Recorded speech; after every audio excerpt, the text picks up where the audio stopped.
Na-recover na ang mga high-powered firearms na ginamit sa pag-ambush kay Congressman Vicente Belmonte Jr. noong nakaraang linggo. Ito ang balita ni Weng Fernandez.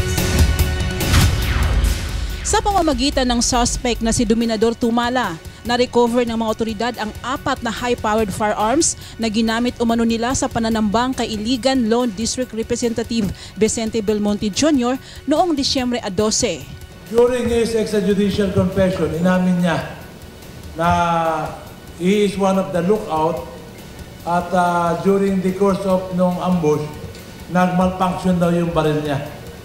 Which further proves yun na totoo yung sinabi niya because bumigay nga yung baril na nabigay sa kanya. Pinuntahan ng grupo ang nasabing lugar at doon natagpuan ang 2 M18 Baby Armalite, isang long M16, isang carbine, isang granada at isang set ng uniform.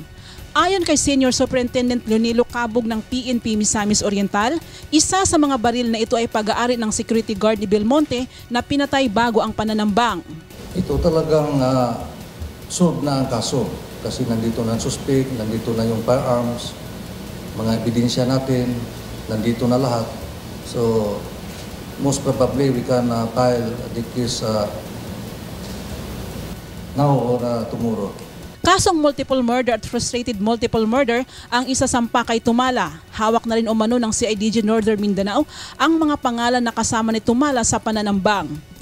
Samantala, 2 sa nahuling sospek na sina Toto Documento at Rini Hariol ay pinakawalan ng mga otoridad dahil walang sapat na ebidensya at pareho umanong may diferensya sa pag-iisip ang mga ito.